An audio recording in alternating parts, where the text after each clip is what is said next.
அஸ்ஸலாமு அலைக்கும். மீண்டும் மாலை நேரத்துக்கான மிக முக்கியமான சில தகவல்களோடு தான் வந்திருக்கேன். வீடியோவை கடைசி வரைக்கும் பாருங்கள். தெரியாத நண்பர்களுக்கும் மறக்காமல் ஷேர் பண்ணுங்கள். வீடியோ பிடிச்சிருந்தா ஒரு லைக் பண்ணுங்கள், சப்ஸ்கிரைப் பண்ணுங்கள். மறக்காமல் பெல் பட்டனை ஆல் செலக்ட் பண்ணுங்கள். அப்போ தான் நான் போடுற ஒவ்வொரு தகவலும் உங்களுக்கு நோட்டிஃபிகேஷன் மூலம் கிடைக்கும். அதே போல் இது மாலை நேரத்துக்கான செய்தி. காலை நேரம் போடக்கூடிய செய்தியில் தான் டினார் ரேட், கோல்டு ரேட் வரும். காலை நேர செய்தியை பார்க்காதவங்க இதுக்கு முன்னாடி வர செய்தியை பார்த்துக்கோங்க. அடுத்ததாக பல முக்கியமான தகவல்கள் இருக்குது. பொது மன்னிப்புக்கு அட்வர்டைஸ்மெண்ட். பொது மன்னிப்பு முடிந்தாலும் பரவாயில்லை, உங்களுக்கு வாய்ப்பு உள்ளது. வழக்கு உள்ளவர்களுக்கு வழக்கறிஞரின் தகவல். ட்ரோலி பாய்ஸுக்கு நிச்சயமாக நீதி கிடைக்க வேண்டும், மிகப்பெரிய அசௌகரியத்தில் உள்ளார்கள். அதே போல் ஹாதிம் விசாவில் வேலை செய்பவர்களுக்கு ஏன் வைத்தியசாலைகள், பாடசாலைகள் இது போன்ற ஜமியாக்களில் வேலை வாய்ப்புகளை வழங்கக்கூடாது, மிக முக்கிய கோரிக்கை. இது பற்றிய தகவலையும் பார்க்கலாம். அடுத்தது குவைத்தி குடிமக்கள் 7 பேருக்கு நிரந்தரமாக குவைத்தி குடியுரிமை பறிமுதல் செய்யப்பட்டுள்ளது. வாகன ஓட்டுநர்களே, உங்களுடைய அவசரத்தால் சம்பளத்தை இழக்க நேரிடும், மிக முக்கியமான தகவல். தயவு செய்து வீடியோவை ஃபுல்லாகவே ஸ்கிப் பண்ணாமல் பாருங்கள். வாங்க முதலாவது தகவலை பார்த்தலாம். குவைத்துடைய காலநிலை தற்போது ருத்தூபா, அதிகமான ருத்தூபா தன்மையில் இருக்குது. இந்த நேரத்தில் இந்த மூடு பனி அல்லது ரொம்ப தூரத்தில் வியூ தெரியாத அளவுக்கு சூழல் உருவாக்கிட்டு வருது. குறிப்பாக கடற்கரை பகுதிகளில் நேற்றைய தினம் சால்மியா பகுதி, ருமைத்தியா, சால்வா இது போன்ற பகுதிகளில் ரொம்ப அதிகமான ருத்தூபா பதிவாகி இருக்குது. அதே போல் இன்றைய தினமும் கடற்கரை பகுதிகள் ரொம்ப அதிகமான ருத்தூபா தன்மையை உணரக்கூடியதாக இருக்குது. தயவு செய்து ரொம்ப கவனம். அதே மாதிரி சிலருக்கு இந்த ருத்தூபா தன்மை ஒற்றுக்கொள்ளாது. வியர்வை பார்த்திங்கன்னா நம்ம டயர்ட் பண்ணி ரொம்ப வேலை செஞ்சு கலப்பாக வேர்வை போயிடுச்சுன்னா அது ஓகே. இது பார்த்திங்கன்னா சும்மா ஒரு 5 நிமிஷம் நீங்கள் வெளியில் நடந்துட்டு வந்தாலே அப்படியே உடம்பெல்லாம் வியர்த்து கொட்ட ஆரம்பிச்சிடும். தயவு செய்து ரொம்ப கவனம் அனைவருமே. முதலாவது தகவல், பிரிகேடியர் ஜெனரல் யூசுப் அல் அய்யூப் அனைத்து பொதுவெளிகளிலையும் இருக்கக்கூடிய விளம்பர பதாதைகளில் ஜூன் 17 வரைக்கும் தொடர்ந்து விளம்பரங்கள் இடப்படும். பொது மன்னிப்பின் கடைசி கட்ட தகவல்களை அப்படின்னு தெரிவிச்சிருக்கிறாரு. இனி வரும் நாட்களில் விளம்பரங்கள் அதிகமாகும். பொது மன்னிப்பு முடிய போகுது, உடனே போகிறவங்க போய்க்கோங்க, இல்லை உங்களுடைய நிலைகளை மாற்றிக்கோங்க அப்படின்ற தகவலை தொடர்ந்துமே குவைத்துடைய உள்துறை அமைச்சகம் மற்றும் குடியிருப்பு விவகாரத்துறை தெரிவிச்சுக்கிட்டே இருப்பாங்க. அதுவும் அட்வர்டைஸ்மெண்ட்டில் ரோட்டில் எங்கே போனாலும் இந்த போர்டுகளில் இனிமேல் ஜூன் 17 காணலாம். அதே போல் இன்னொரு மிக முக்கியமான தகவல், ஜசீரா ஏர்வைஸ். நிறைய பேர் டிக்கெட் கம்மியான விலையில் கிடைக்குதுனாலே ஜசீராவை தான் சூஸ் பண்ணுறது. ஆனால் இப்போதைக்கு வரைக்கும் அவங்களுடைய சில விமானங்களில் கோளாறுகளும் குறைபாடுகளும் அதிகரிச்சுக்கிட்டே இருக்குது. திடீரென ஏர் கண்டிஷன் வேலை செய்யாமல் போனதால் பல பயணிகளும் அசௌகரியத்துக்கு உள்ளாகிய சம்பவம் ஒன்று.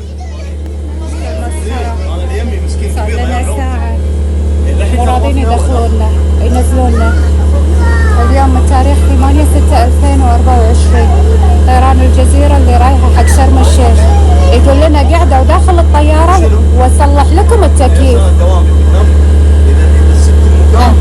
الناس قاعدة تطيح داخل، احنا تهاوشنا وغصب دشينا الباص. أسوأ طيران الجزيرة.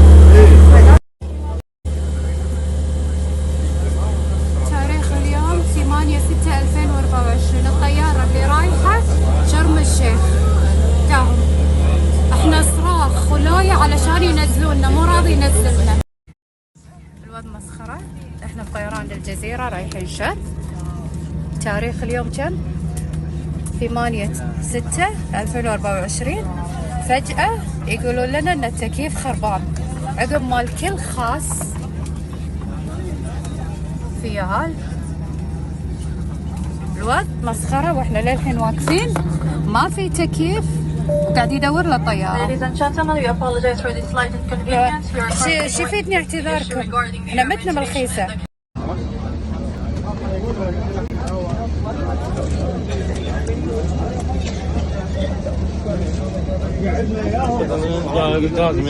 அதுவும் இந்த ருத்தூபா நாட்களுக்குள்ள, இந்த வெயில் காலம் சம்மர் சீசனில் ஃப்ளைட்டுக்குள்ளே ஏசி வேலை செய்யலைன்னா மொத்தமும் முடிஞ்சு போச்சு. அதே மாதிரி வயதானவர்கள் குழந்தைகளுக்கு தான் மிகப்பெரிய அசௌகரியம். பேக் டு பேக் தொடர்ந்து ரூட் பஸ் மாதிரி இவங்க ஓடிக்கிட்டே இருக்கிறதால ஜசீரா ஏர்வைஸ் மெயின்டெனன்ஸ் ரொம்ப கம்மியாகவும் குறைவாகவும் இருக்குது அப்படின்றத பலரும் குற்றச்சாட்டாக தெரிவிச்சிருக்கிறாங்க. பொது மன்னிப்பு முடிந்தாலும் நீங்கள் பயப்பட வேண்டியதில்லை. குவைத்துடைய மன்னரின் உத்தரவின் பேரில் உங்களுக்கு நியாயம் நிச்சயமாக கிடைக்கும். வழக்கறிஞரின் மிக முக்கிய தகவல். الكل يسأل ما بعد تاريخ 17/6/2024 بعد انتهاء المدة اللي أعلنت عنها وزارة الداخلية، وخصوصا الناس اللي عندهم دعاوي بالمحكمة إلغاء وتحويل والمدة أو فترة السماح انتهت. عزيزي السائل أو اللي يهمك هذا الموضوع، أنت رفعت دعوة قضائية بالمحكمة، يعني لو صدر حكم لصالحك بالتحويل ورفع بلاغ التغيب فإنه يصدر باسم صاحب السمو أمير البلاد الشيخ مشعل الأحمد الصباح، وتنفيذه واجب على وزارة الداخلية وعلى القوى العاملة. لذلك لا تقلق ولا تحاتي ولا تخاف، إذا صدر حكم لصالحك راح يتم تنفيذه جبرا. உங்கள் மீது ஏதாவது ஒரு வழக்கு இருந்தாலோ, இப்போதைக்கு வரைக்கும் உங்களுக்கு அக்காமா இல்லை, கேஸ் போயிட்டு இருக்குது. ஆனால் உங்களுக்கு தெரியும் உங்களுடைய கேஸில் உங்களுக்கு சாதகமாகத்தான் தீர்ப்பு கிடைக்கும் அப்படின்னு. ஆனால் இப்போது பொது மன்னிப்பு இருக்குது, கராமா கட்டாமல் உங்களால் நாட்டுக்கு போகவும் முடியும். ஆனால் உங்களுடைய தீர்ப்பில் உங்களுக்கு தான் நியாயம் கிடைக்க போகுது. இந்த தீர்ப்பில் உங்களுக்கு தான் நியாயம் கிடைக்க போகுது. ஆனால் நியாயம் கிடைக்கும் வரைக்கும் காத்திருந்தாலும் அக்காமா இல்லாமல் தான் காத்திருக்க வேண்டி வரும்.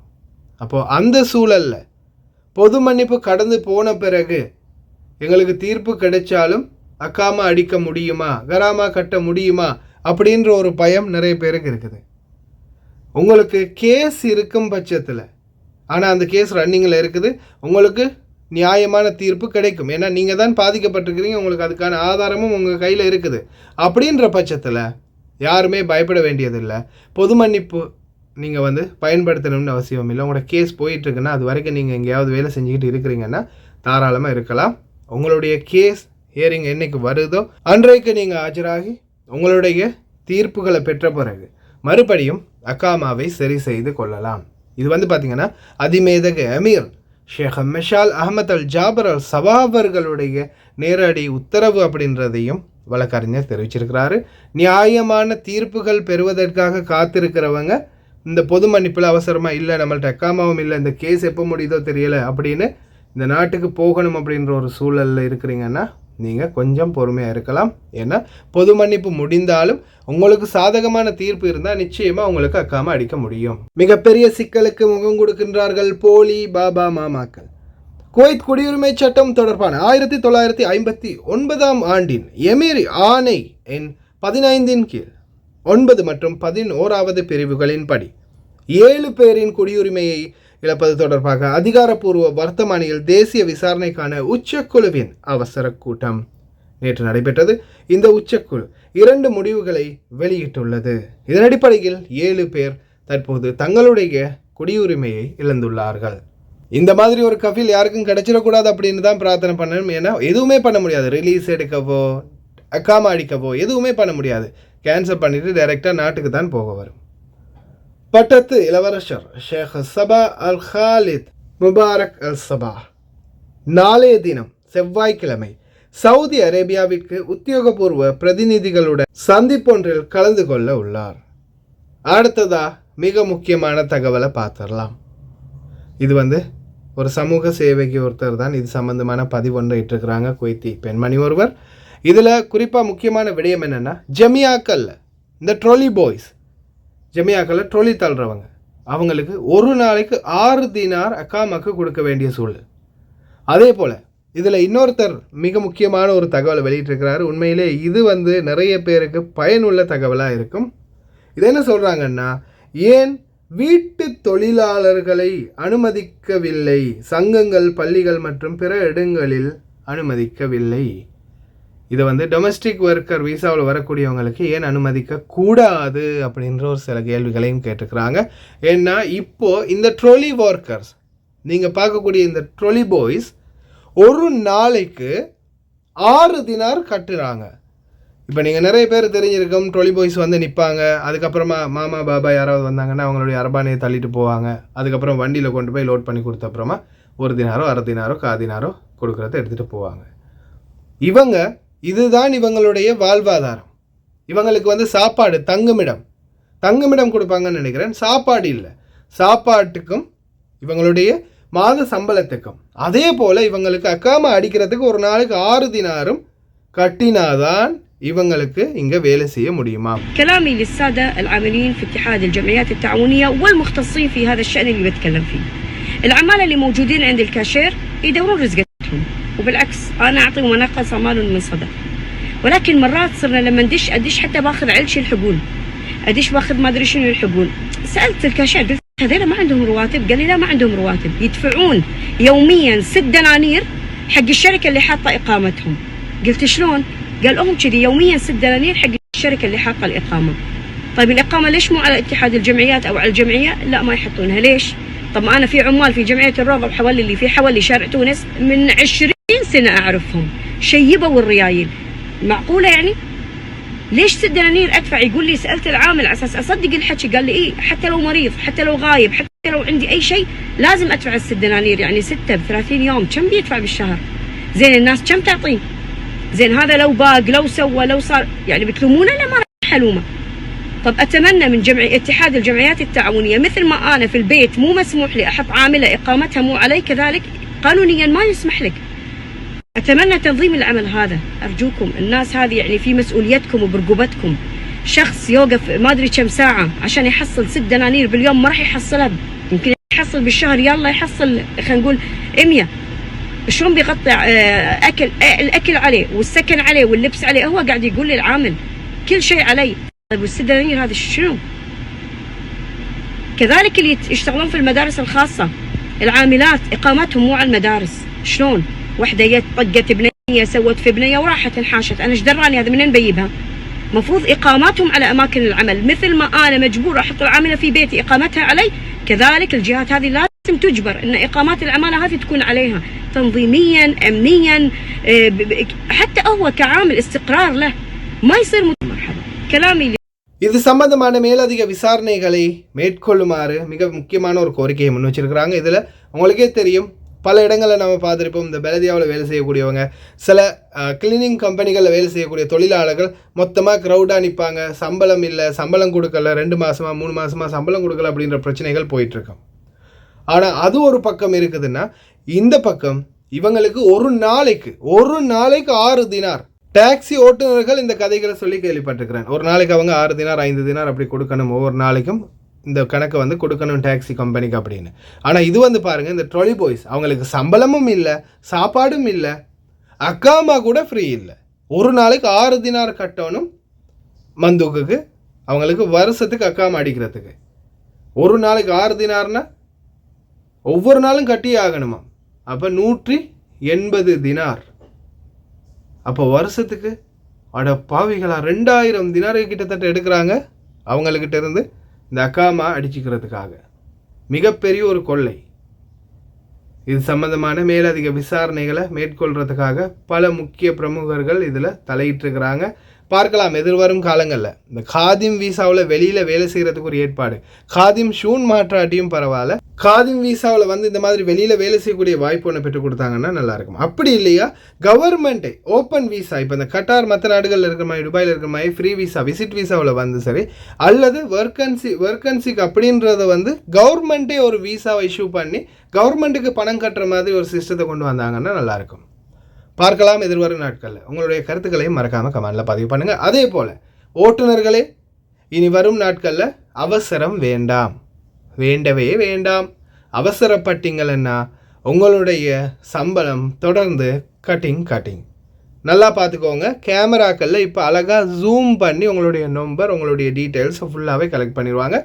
டிராஃபிக் சிக்னலில் முண்டி அடிச்சுக்கிட்டு முன்னாடி போய் நின்னீங்கன்னா, நிறைய பேர் பார்த்தீங்கன்னா ரொம்ப அவசரம், எங்கே போக போகிறாங்கன்னே தெரியலை, அப்படியே முன்னாடியே வந்து சொருகிக்கிட்டு நிற்பாங்க. க்ரீன் சிக்னல் விழுந்த உடனே லைனில் நிற்கிறவங்கெல்லாம் அப்படியே இழிச்ச வாய்நாட்டம் நிற்கணும், அவங்க முன்னாடி போயிடுவாங்க. இந்த சம்பவத்தை பலருமே கண்டு கடுப்பாகி வீடியோ எடுத்து உள்துறை அமைச்சருக்கு அனுப்பிக்கிட்டே இருக்கிறாங்க. இது சம்பந்தமாக அதிரடியான நடவடிக்கைகளின் ஒன்றாகத்தான் கேமரா மூலம் இனிமேல் தொடர் கண்காணிப்பு 24 மணி நேர கண்காணிப்பு இருக்கும் அப்படின்னு தெரிவிச்சிருக்கிறாங்க. டிராஃபிக் சிக்னல் ஒவ்வொன்றுலையுமே பார்த்தீங்கன்னா இந்த மாதிரி மேலே டாப்பில் கேமரா இருக்குது. ஒவ்வொரு சிக்னல் ஓப்பன் ஆகும்போதும் அந்தந்த பக்கம் திரும்பி இந்த கேமரா வந்து ஸ்கேன் பண்ணிக்கிட்டே இருக்கும்.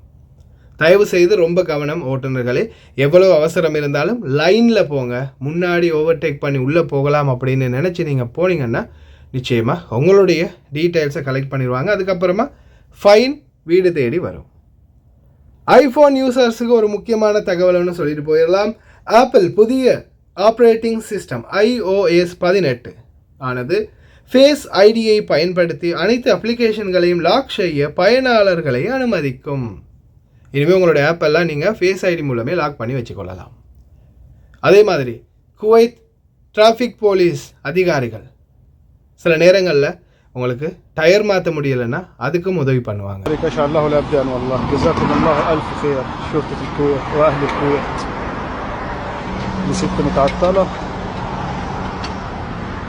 بارك الله. دي شرطة الكويت يا اخوان، دي شرطة الكويت، ست متعطلة، الطير بتاعها مبنشر. جزاكم الله ألف مليون خير إن شاء الله. جزاكم الله ألف مليون خير.